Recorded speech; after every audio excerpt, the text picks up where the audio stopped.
వాళ్ళపల్లి ఎల్లమ్మ గారు మా అత్తమ్మ. తను పల్లెటూరు నుండి ఎన్నో పనులు చేసుకొని జీవనోపాధి పొందింది. వేరే వాళ్ళకు కూడా చాలా సహాయం చేసేది. ఎంతో మందికి చేయూతనిచ్చింది. ఆడవాళ్ళు కలిసి కట్టుగా పనిచేసుకునే వాళ్ళు, పొలం పనులు అందరికీ ఎంతో స్ఫూర్తినిచ్చింది. తన పుత్రులను కూడా తీర్చిదిద్దింది. ముగ్గురిని కూడా సంఘానికి ప్రయోజకులుగా తయారు చేసింది. మా అమ్మ నాన్న తిరుమలపల్లి శేషయ్య గారు, తిరుమలపల్లి ఎల్లమ్మ మమ్మల్ని ఎంతో తీర్చిదిద్ది చదివించడం అనేది జరిగింది. అయితే యాక్చువల్లీ మా అమ్మ చదువు అంటే చాలా ఇష్టం. మా అమ్మకు అంటే మేము నలుగురు అన్నదమ్ముల్ని కూడా అందరినీ కూడా బడికి పంపేది. తర్వాత మా నాన్న ఏమో రకరకాల పనులు చేసేది. అతను ఎన్నడూ కూడా జీతం ఉండలేదు.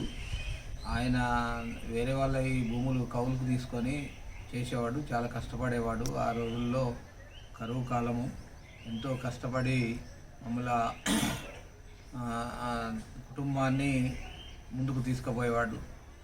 మా నాన్నకు తోడుగా మా అమ్మ ఎన్నో రకాలైన పనులు చేసింది. కిరాణా దుకాణం పెట్టింది, బర్రెలు పెంచి పాలు హోటల్కు పోసింది, తర్వాత కూరగాయలు అమ్మింది, తర్వాత ఇలాగే గుత్త పని చేసి పొలాలు, తర్వాత కలుపులు ఇవన్నీ పొలం కోయబోయేది, కలుపు తీయబోయేది, ఈ రకంగా చేసి మమ్మల్ని చదివించి ఆమె మమ్మల్ని ప్రయోజకులుగా చేసింది. అందువలన అమ్మ నాన్నని గుర్తుపెట్టుకోవడం కొరకు మా ఊర్లో, మా స్వగ్రామమైన అనంతారం గ్రామంలో మేము మా అమ్మ నాన్నల గుడి కట్టుకొని వర్ధంతి రోజు, తర్వాత వారి యొక్క ఇద్దరి వర్ధంతుల రోజు కూడా మేము అక్కడికి వెళ్ళి వారికి నివాళులు అర్పించి, తర్వాత మాకు తోచిన విధంగా విద్యార్థులకు, తర్వాత అక్కడ ఉన్న బీద వాళ్లకు పుస్తకాలు, అవసరమైన వస్తువులు కూడా అందించడం జరిగింది. ఈ విధంగా మా అమ్మ నాన్నలకు మేము శ్రద్ధాంజలి ఘటిస్తూ, అదేవిధంగా ప్రతి ఒక్కరికి అమ్మ నాన్నని గౌరవించాలన్న ఉద్దేశంతో అందరూ కూడా ప్రతి ఒక్క యూత్, ప్రతి ఒక్క విద్యార్థులు అయితేంది, యూత్ అయితేంది, మేము కట్టిన గుడికి వాళ్ళు చూసి వాళ్ళు కూడా ఆ విధంగా వాళ్ళ తల్లిదండ్రులను గౌరవిస్తారన్న ఉద్దేశంతో మేము అక్కడ ఒక అమ్మ నాన్న గుడి కట్టించడం అనేది జరిగింది. వాళ్ళు కూడా ఇద్దరిని ఎంతో ప్రయోజకులుగా తీర్చిదిద్దారు. వాళ్ళని పనులకు పంపకుండా స్కూళ్ళకు పంపించి వాళ్ళకి ఉద్యోగాలు వచ్చే విధంగా ఎంతో కష్టపడి పెంచారు. వాళ్ళని పొలం పనులు చేసి, కిరాణా దుకాణం పెట్టి, వడ్లు దంచుకొని తిని, ఆ కాలంలో రజాకారుల టైంలో ఎంతో కష్టపడి వాళ్ళని, అప్పుడు పుట్టింది ఆమె రజాకారుల టైంలో, పిల్లల్ని ఒక ప్రయోజకులుగా తీర్చిదిద్దింది అనమాట. మా మామయ్య గారు కూడా పొలం పనులు చేసి ఎంతో కష్టపడి పనిచేసేవారు. ఆ కాలంలో ఇద్దరు ఎంతో కుటుంబానికి చేయుతగా ఉండేవారు. అమ్మా నాన్న, మా అమ్మ నాన్నల పేరు చెప్పగానే మా మనసు లోపల ఏదో తెలియని వైబ్రేషన్ ఉంటుంది. వాళ్ళు మా ఉన్నతి గురించి కష్టపడ్డ పరిస్థితులని మేమంతా గుర్తు చేసుకుంటే కనుక అవి ఎప్పటికి కూడా మరపురాని రోజులు అవి. అలాంటి రోజులను మేము ప్రతినిత్యం మర్చిపోకుండా మా ఎదుగుదలలో ఒక భాగంగా చూసుకుంటూ, మా అమ్మా నాన్నలు మా గురించి పడ్డ కష్టాలన్నీ ఎప్పటికప్పుడు మర్చిపోకుండా మేము ఒక స్థాయిలో ఉన్నామంటే దాని వెనకాల మా అమ్మా నాన్నలే ఉన్నారు.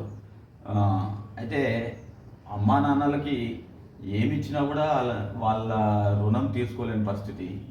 మా అమ్మ ఎప్పుడు అంటుండేది, అరే మన లాంటి పేదలు మంచి పొజిషన్లో ఉండాలంటే దానికి ఒక్కటే మార్గం రా, చదువు చదువు చదువు చదువు తప్ప వేరే మార్గం లేదు. మనకి వెనక ముందు ఆస్తిపాస్తులు లేవు.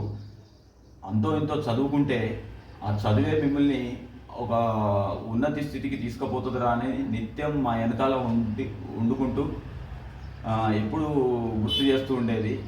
అలాంటి తల్లిదండ్రులకు మేమేమిచ్చినా కూడా రుణం తీర్చుకోలేము. అయితే అమ్మా నాన్నలు వాళ్ళని నిత్యం మా వెంట ఉన్నట్టే స్మరించుకుంటూ వాళ్ళ గుర్తులు ఎప్పటికప్పుడు మర్చిపోకుండా వాళ్ళని సమాధులకు అంకితం చేయకుండా వాళ్ళని సజావుగా ఎప్పటికీ బ్రతుకున్న వ్యక్తుల్లాగానే మేము నిత్యం చూసుకోవాలనుకున్న ఉద్దేశంతో వాళ్ళని విగ్రహ రూపంలో ఒక గుడి కట్టించి నిత్యం వాళ్ళ వర్ధంతి రోజున ప్రతి పండగ పూటన వారి గుడికి పోయి ఎప్పటికీ ఆ రోజంతా అక్కడ గడుపుతూ వారిని స్మరించుకుంటూ రోజులు వెల్లడిస్తున్నాం. ఇలాంటి ప్రక్రియని చుట్టుపక్కల గ్రామాల ప్రజలందరూ చూస్తూ మమ్మల్ని అభినందించే తీరు చూస్తే కనుక మాకెంతో గర్వకారంగా ఉంటుంది.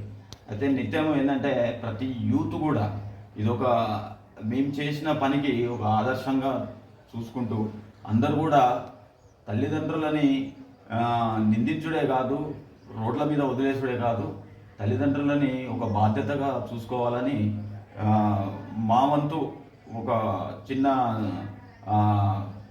ఈ పనిగా మేము ఆ రోజులలో చాలా కష్టపడి వాళ్ళ ముగ్గురి కొడుకులను ఉన్నత విద్యను అందించి వాళ్ళ ముగ్గురు కొడుకులని ఒక ప్రయోజకులుగా చేసిండ్రు మా అత్తమామలు. మా అత్తమామల జ్ఞాపకాలు మరవకూడదని వాళ్ళని విగ్రహ రూపంలో చూసుకోవాలని మా సొంత గ్రామంలో మా అత్తమామలని విగ్రహాలు పెట్టి గుడి కట్టించి విగ్రహ రూపంలో చూసుకుంటున్నాం. మేము ప్రతి వర్ధంతికి మా అత్తమామ వర్ధంతులకి ప్రతి పండుగకి మేము ముగ్గురం కుటుంబ సమేతంగా అక్కడికి వెళ్ళి మా అత్తమామలకి పూజలు చేసుకొని మా అత్తమామల ఆలయంలో కొంచెం గడిపి ప్రశాంతంగా ఉంటాం.